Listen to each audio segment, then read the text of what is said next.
दोस्तों नमस्कार। आज हम बुद्ध के समय के महान रासायनिक व शल्य चिकित्सक जीवक के बारे में जानेंगे कि बुद्ध के जीवन में व बौद्ध संघ में जीवक का क्या योगदान रहा। बौद्ध काल की महान विभूतियों में जीवक का अपना विशेष स्थान है।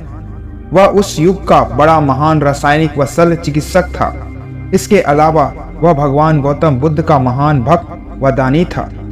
जीवक का जन्म राजगृह की प्रधान गणिका साल्वती के गर्भ से हुआ था। साल्वती वैशाली की प्रसिद्ध गणिका आम्रपाली की तरह ही राजगृह की प्रधान गणिका थी। वह नृत्य, संगीत, वाद्य आदि कलाओं तथा रूप सौंदर्य में अपूर्व थी। कहते हैं कि आम्रपाली का शुल्क 50 स्वर्ण मुद्रा थी, जबकि साल्वती का शुल्क 100 स्वर्ण मुद्रा थी। कुछ लोगों का कहना है कि गणिका आवृत्ति कायम रखने के लिए साल्वती ने अपने पुत्र को दासी के द्वारा बाहर के कूड़े के ढेर में फेंकवा दिया था। कूड़े के ढेर पर पड़े इस शिशु को बिंबिसार का मंत्री अभय कुमार उठाकर ले गया और उसने ही इसका पालन पोषण किया। अभय कुमार द्वारा पाले जाने के कारण इस बालक का नाम कौमारभृत्य पड़ा। बड़ा होने पर अभय कुमार ने इस बालक को तक्षशिला विश्वविद्यालय में अध्ययन के लिए भेजा। साथ ही उनसे एक परिचय पत्र भी तक्षशिला के राजा के नाम से इसे दिया। तक्षशिला के राजा पुष्करसारी ने राज परिवार से आए इस अतिथि जीवक का बड़ा सम्मान किया तथा आयुर्वेद शास्त्र के अध्ययन की इनकी इच्छा जानकर तक्षशिला विश्वविद्यालय के प्रधानाचार्य के पास भेजा। उस समय आयुर्वेद विभाग के अध्यक्ष आंत्रे थे। अत्यंत कुशाग्र बुद्धि तथा विनयी देखकर आंत्रे ने जीवक को अपना प्रधान शिष्य बना लिया। वे जिस रोगी को देखने या दवा देने जाते, जीवक को साथ में ले जाते थे। जीवक ने 7 वर्ष तक वैद्यक शास्त्र का गंभीर अध्ययन किया। वह समस्त औषधियों के ज्ञाता हो गए थे। अध्ययन समाप्त करने के बाद जीवक ने राजगृह जाकर जीविका चलाने का विचार बनाया। जीवक जब रास्ते में साकेत से गुजर रहे थे तो उसे पता चला कि वहां के सेठ की पत्नी के सिर में 7 वर्ष से दर्द रहता है। अनेक वैद्यों ने उसका इलाज किया था, किंतु उसका दर्द ठीक नहीं हो सका था। जीवक ने उस सेठानी को ठीक कर दिया। वहां से उसे 18,000 कारसापर्ण तथा एक दास, एक दासी और एक अश्वरथ मिला। जीवक वहां से सीधा राजगृह आया और अपनी सारी कमाई अपने अभिभावक अभय कुमार को सौंप दिया।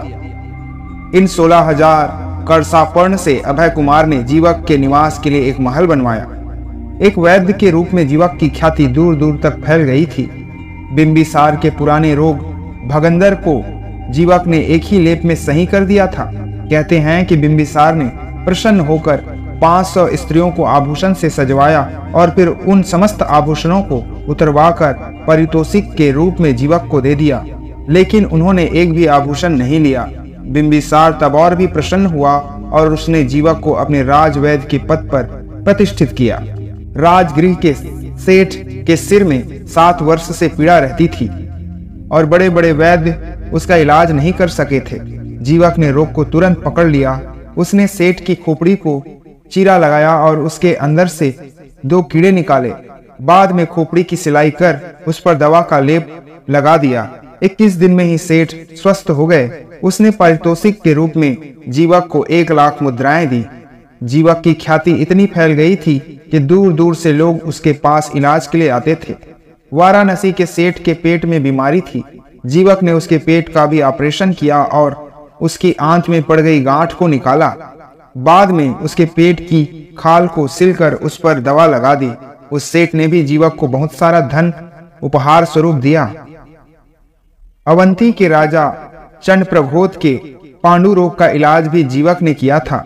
प्रसन्न होकर चंद्रप्रभोत ने उपहार के रूप में सर्वश्रेष्ठ एक जोड़ा दुशाला जीवक के पास भिजवाया, लेकिन जीवक भगवान बुद्ध का बड़ा भक्त था। उसने वह दुशाला भगवान बुद्ध को अर्पित कर दिया। वाराणसी के सेठ ने भी हजारों कंबल जीवक के लिए भेजे थे, जिन्हें जीवक ने भिक्षु संघ को दान में दे दिया। राजगृह में अपना 20वां वर्षावास करते समय भगवान गौतम बुद्ध के पेट में जब पेचिश हुई तो उसका इलाज जीवक ने ही किया था। देवदत्त द्वारा पत्थर की शिला गिराए जाने से भगवान बुद्ध के पैर में चोट लगी, उसे भी जीवक ने ही ठीक किया था।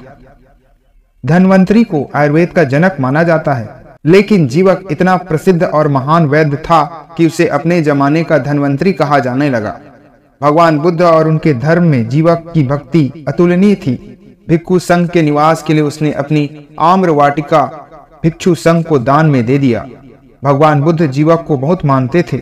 जीवक के अनुरोध पर ही भगवान बुद्ध ने भिक्षुओं को गृहपति चीवर धारण करने की आज्ञा दी थी।